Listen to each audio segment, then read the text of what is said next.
Okay, Yeah. the answer is 38 years old. That is the oldest age for first-time home buyers ever recorded. It was up from 35 last year, and as a baseline in the 1980s, the first-time median home buyer age was in their late 20s, and so it has And, moved up a lot.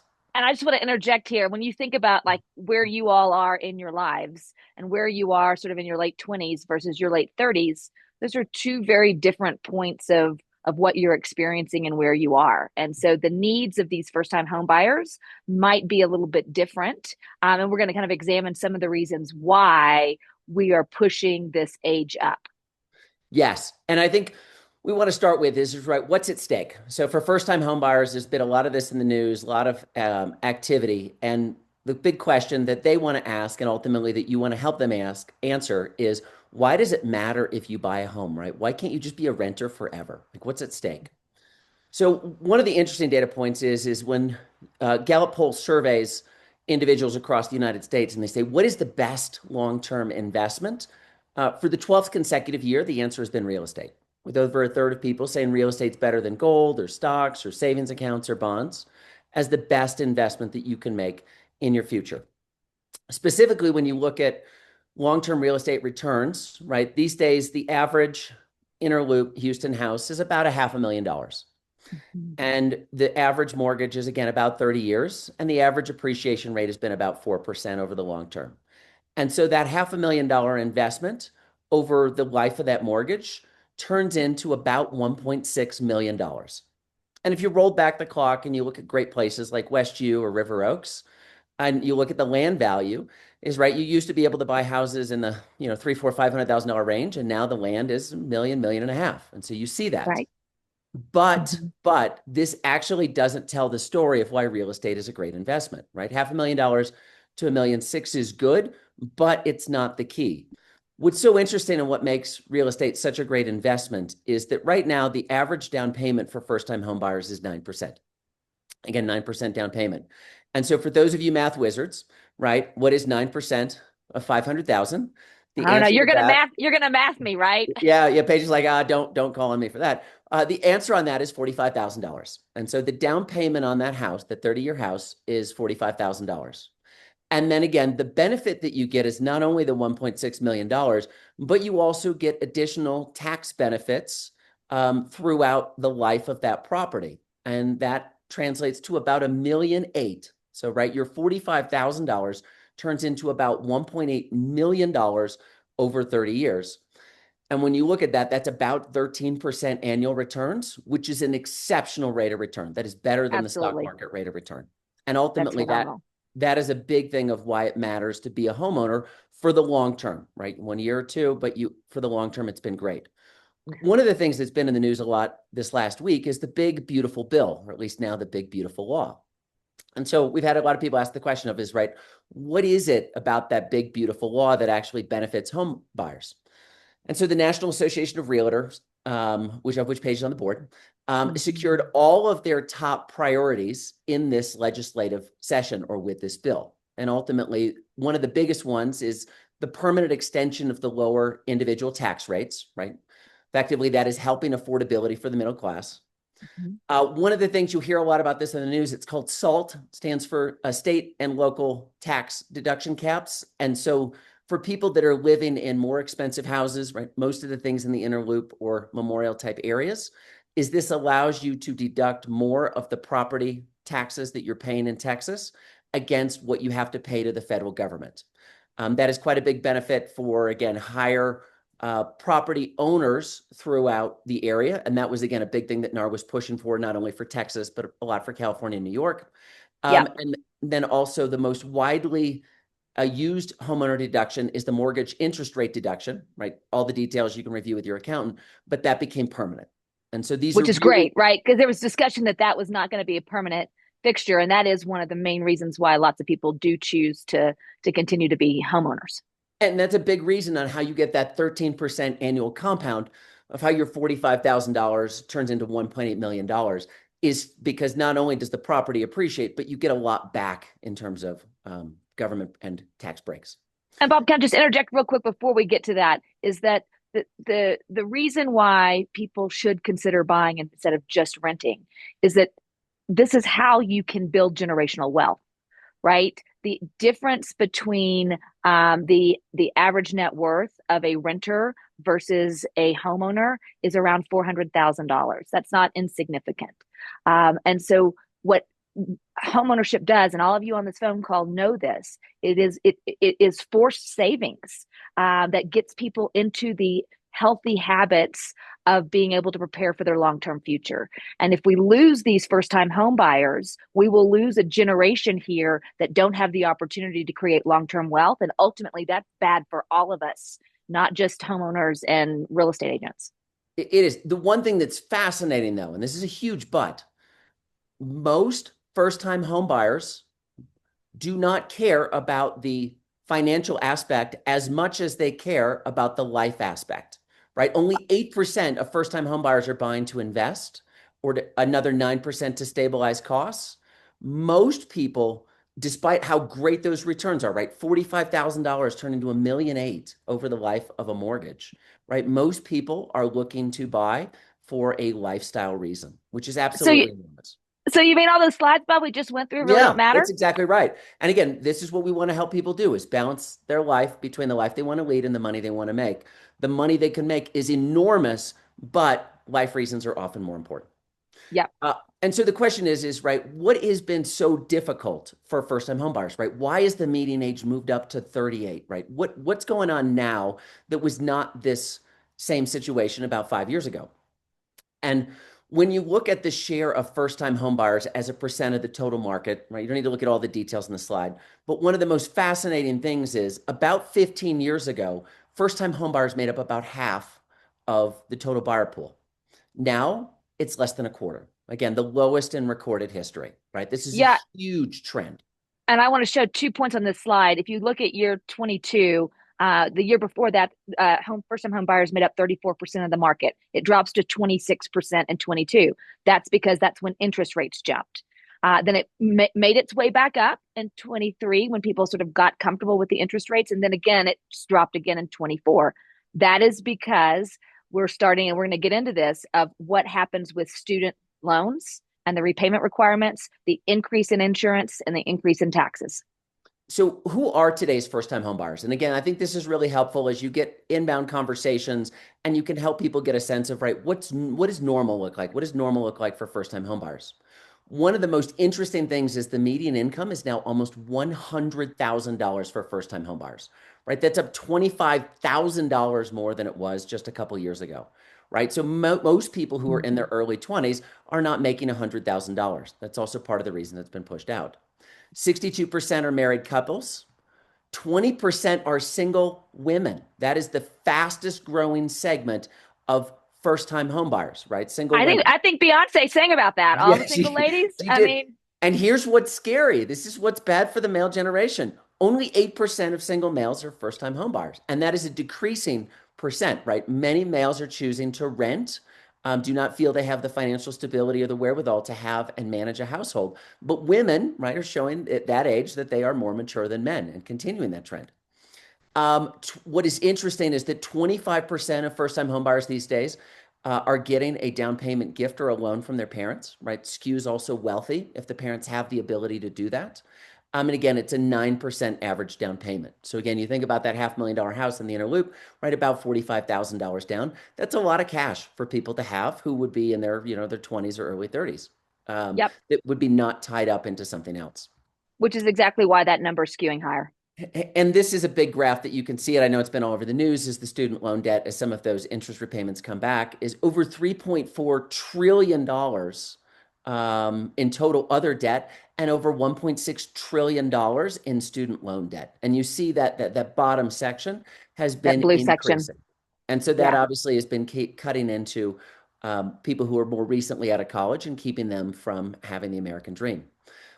Here is also one of the things that is most fascinating, and I think ultimately it speaks to your value as a great real estate agent, right? The big question is of first-time home buyers, how many of them said it was a bad decision, right? How many of them regretted their decision? This was a fascinating study. Approximately one in three, right? Approximately one in three home Wow. buyers said, I didn't think I made a good decision. And so your question, of course, is why, right? What did they regret, right? If I had to do this over. And so 25% of first-time home buyers said they would buy a different home. 22% of home buyers said they wish they were more financially prepared, right? Homeownership's expensive. 21% they wish they had better negotiations, right? Better realtor. 14% they wish they bought a larger or more expensive home, and 12% said they wait longer. And so what that really tells you in aggregate is about a third felt that they should have bought a different house, and about 50% were not in the financial position that they wanted to be after they bought the house. And so And ultimately, yeah, this speaks to why they need great agents. well, that's exactly right. All of these challenges could have been solved for those homeowners had they had the right representation who were really working in their best interest and not just trying to sell a house. And that obviously is one of the big things that we rail against is how do you help people live the life they want to live and make smart long-term financial decisions? And ultimately, this is exactly where we're going is right. What then if there's a third of first-time home buyers already that are in narrow market, but a third say, hey, I made a bad decision. How do you help your clients stay in the positive side of that? How do they say is, oh my gosh, I'm really, really happy with what I did, both for the life I want to live and the money I want to make. Yeah, And so how do the clients win? And so we dropped it down 1, 2, 3, 4, right? Simple. One, what is your pre-questions? Mm-hmm. Two, how do you set your meeting? Three, what are the key questions in that meeting that you really want to have answered for you? So it's a discussion. And four, what are the four must-dos in that meeting? Right? This is Mm-hmm. ultimately where you're getting to the real tactical tips, where you're helping first-time home buyers have a better experience than a third of them are having right now. It's a Mm-hmm. huge number. And so when you look at the page, go ahead. We're not going to spend a lot of time on number one, the pre meeting, because that's essentially the what we'd call the intake call. Somebody you meet somebody, they questions come in. I think I want to buy a house. What do you want to buy? I want to buy a 2-3 in Montrose. Great. When do you want to buy? Within the next 6 months. What's your budget? $350,000, whatever it is. The pre questions, you all have that. These are just the basic information that the client gives you on the front end of what they're looking for. So kind of start with that pretext. And the big activity here is from that intake call. And again, as we listen to a lot of calls from our team that come in, it is often common for new agents to spend time on the what's and not get to the whys. And when you get to the what's, you're at surface level, and then you show up and somebody's like, "Well, they told me they wanted a 3-2 in Montrose, and they bought a 4-bedroom house in Katy. I don't understand." And then And we say that things like buyers are liars. Well, no, we just didn't really understand what was important to them and why it mattered. So we weren't really able to meet them where they needed to be met. And so your activity or your model for how you solve that is a first-time home buyer strategy session. And right, you use a lot of the data that we just went through. Is you're like, hey, a lot of people have made mistakes. A lot of people have regretted their decisions, right? You don't want to be one of them, right? So let's meet and have a strategy session. You have strategy sessions in business, you have strategy sessions in other parts of life. Why wouldn't you do this for one of the biggest assets that you're ever going to own?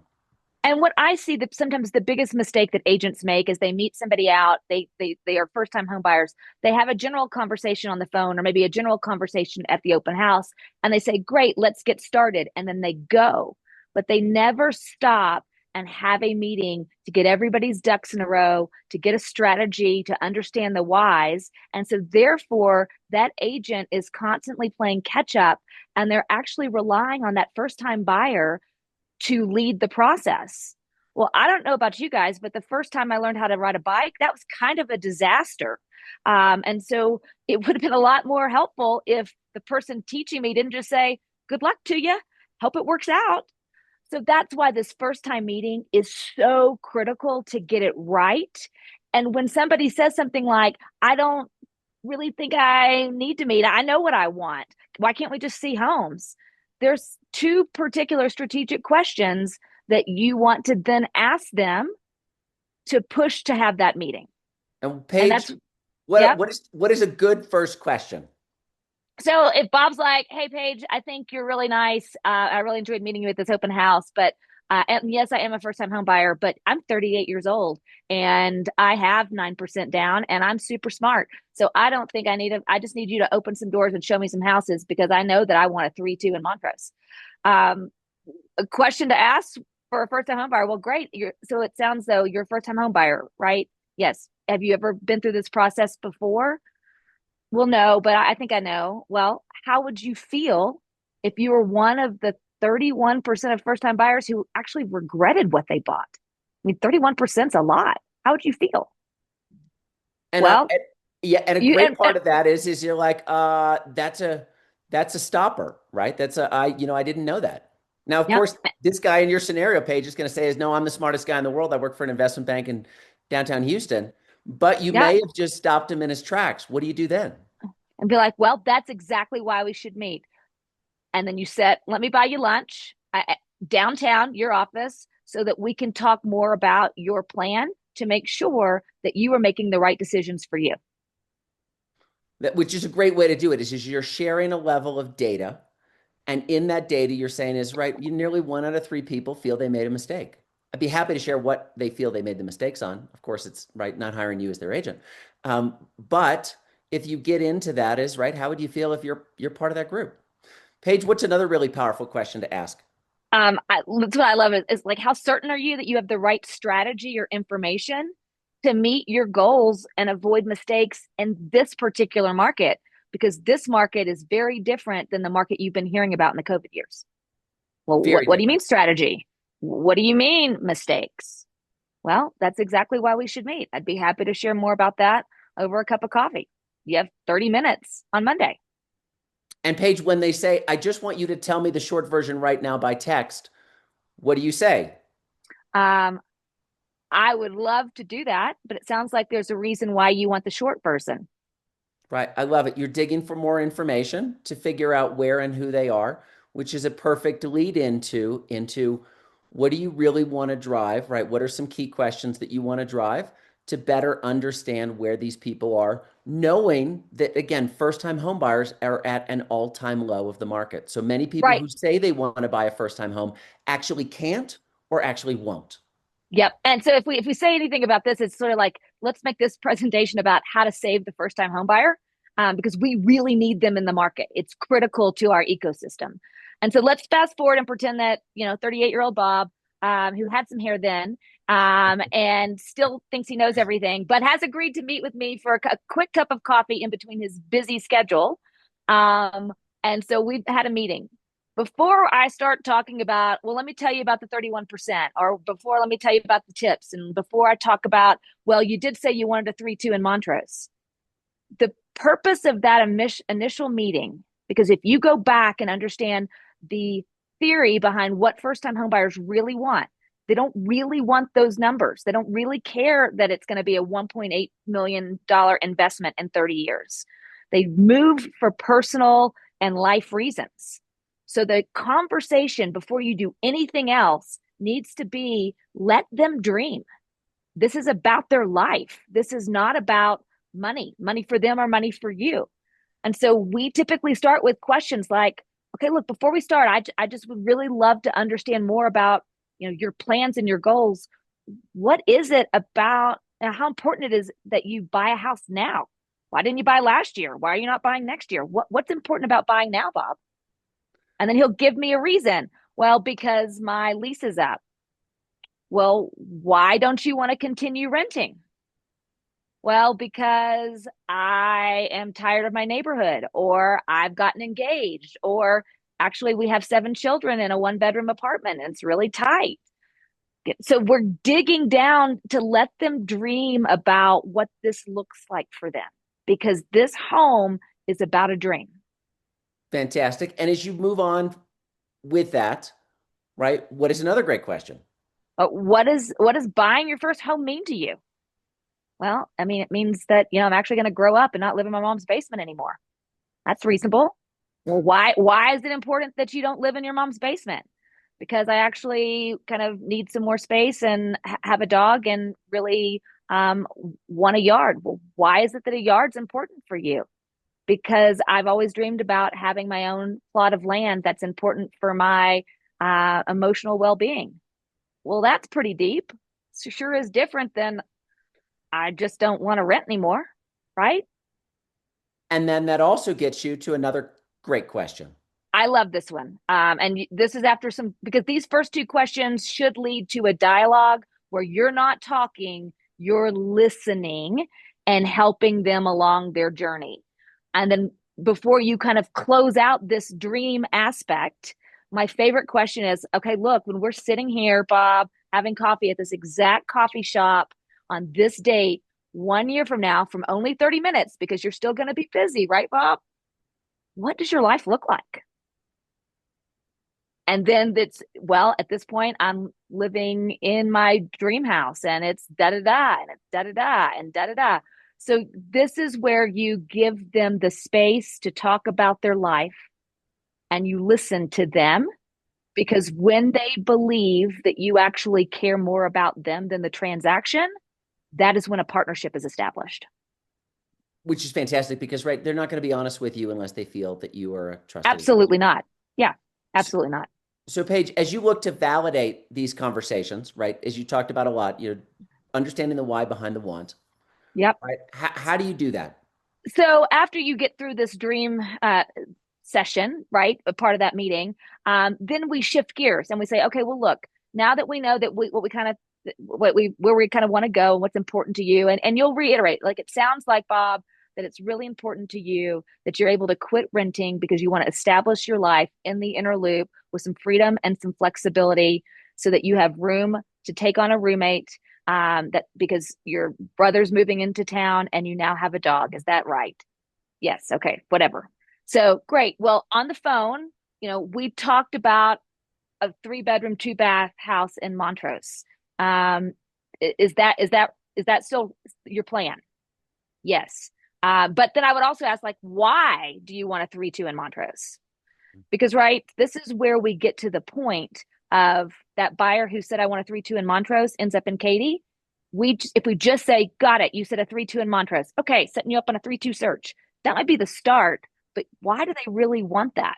Well, it's because I want to be able to walk to the bars and the restaurants and I want a 5 minute commute to my office because I work 11 hours a day.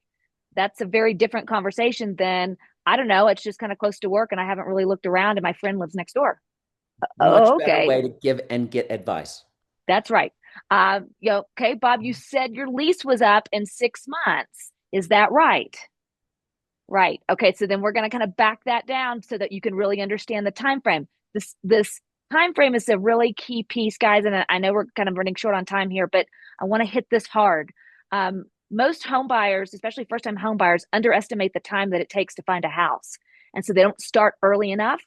And that's one of the reasons why it can lead to regrets, right? If your lease is up in 6 months and it takes 3 to 4 months on average to actually find a house, and then it takes probably another 30 to 45 days to close on that transaction, you don't have 6 months is about the time that it takes that you should be looking for a house. So if that buyer says, my lease is up in 2 months, then the question is, okay, do you have a month to month? What happens if we don't find a house in 2 months? Like there's some digging that needs to happen because you need to be able to plan the time frame for them. This is part of where your leadership matters. And then lastly, talking about pre-approval. And I think that this is again the great framework on that is right. Must do number one, exactly as Paige went through, is listening, right? Emotional expectation and potential pitfalls is this is the tool that we use. And out of every single one of our over 30 buyer guides, this is the single most important page. It's a tool to listen. As you look at number two, Paige, do you want to talk about how the agent should be establishing and then driving the plan? That's exactly right. So you need to have some kind of blueprint of here's what's going to happen, right? I'm a first time buyer. I'm trying to ride a bike.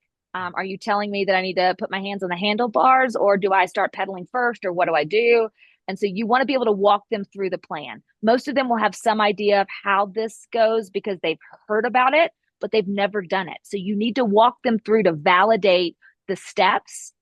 And then you need to set the next steps for their search. So here's what happens next, Bob. What we're going to do is I'm going to set you up on an automatic search where you're going to start receiving properties from me. And I'm also going to send you the paperwork so you can autograph and we can get signing to start working together, blah, blah, blah, blah, blah. But on Friday, of next week, let's start looking at homes together. And here's the things that need to happen before that happens. Let's get out our calendars. Let's hold a time. And so we're setting up what's going to happen. We're going to set the meeting so that, and every time I leave, Bob, I'm going to set the next um, expectation, The most right? Because powerful words in real estate, Paige. The most powerful words in real estate. here's what happens next. If And I do that, I that would lead save them to so success. much grief. Yes. That's right. That's right. Paige, in terms Uh, of why is it important to outline services and costs for first-time homebuyers? well, first, the NAR lawsuit mandates that we do this. You can't show a house without having a buyer rep agreement, and that buyer rep agreement should explain what you do, how you do it, and what you charge. Most of agents I see are happy to push some paper along the way and say, "Here, just sign this," and the buyer, as a first-time home buyer, doesn't exactly understand what they're signing. It is totally appropriate for you to say, "Here's what I will do for you in this process," and you can write that out. If you look at the Keller Williams valued square, if you don't have something, that's an easy answer to use. Those of you on our team on this call, you know what we have written for this. Here's what I will do for you. Here's how I add value. I save you time and I save you money. And here's how I quantify that. And here's what I charge for these services. That's a very natural, normal way to say that. You are a professional. You deserve to get hired. You should be hired. There should be a contract for that. Every other service professional in the world has the same process. And so you Doctors, shouldn't be lawyers, yes. financial planners, accountants. You should not be intimidated to tell somebody what you do, how you add value to their world, and what you charge for it. And if they choose that they don't want those services, they're not for you. And that's okay. And that's absolutely okay. Paige, is this something that you do alone, or do you and they need a team? Doing life alone is really hard, especially in this environment, because insurance costs have risen 40% since 2023, and your taxes in Harris County alone has been up 15%. That's a big number and an increase, which impacts what that buyer can purchase. For the first time in my career, interest and, taxes and insurance payments of the PITI are higher than what the principal and interest payments are. So ensuring that before you start this process, you have a lender on board and you've talked to them and we understand what the buying power of that client is. And you have an insurance agent on board because that house insurance will change house to house. It is And no it's longer this neighborhood is this cost or this floodplain is this cost. It will be house by house, and you could have a dramatically different cost in between neighbors. So making sure that you are getting all of these costs outlined for your buyers, because most of these first time home buyers are on a budget and cannot afford to go through this process and make a whole lot of financial mistakes. one of the things that we've done is we've put about 50 pages of this content into a first-time homebuyer guide. Really helps to add more content through that. You can get a copy of that, but with resources, questions, tutorials. If you're going to take, again, just a couple things away from this guidance, the strategy session, the first-time homebuyer strategy session, is absolutely critical. And people who are not willing to do that with you are not for you. That's right. Key value of what real estate agents bring is you save them time, you save them money, you mitigate their risk. And you can only understand that is if you know what matters to them and why that matters. Again, your key strategy is to ask better questions. We talk about this a lot, right? Bring a list, take notes. Don't take notes on your phone. Don't take notes on the iPad. There is a physical presence of writing this out that shows that you are there and you are present. And wait, can I go back real quick on this? And I know we're short on time. Don't be afraid to walk into that strategy session with a list of questions you intend to ask. That's called being prepared. There is nothing in our world that says I have to have these 48 questions memorized. You don't. Feel free to rely on your notes. That makes you look prepared. And that's the value of a guide. That's the value of your resources that you prepare in advance. And Mm-hmm. again, if you're not the one setting the strategy and the plan, you can't lead them to make wise decisions. And ultimately, your job is to help them make wise decisions so they don't regret the life that they lead or the money that they spent or the money that they didn't earn. Yeah, your goal is to make sure your first time buyers are not in that 31% camp, that they are in the other camp that are very happy with their decision and very happy with the advice and opinions that you gave along the way.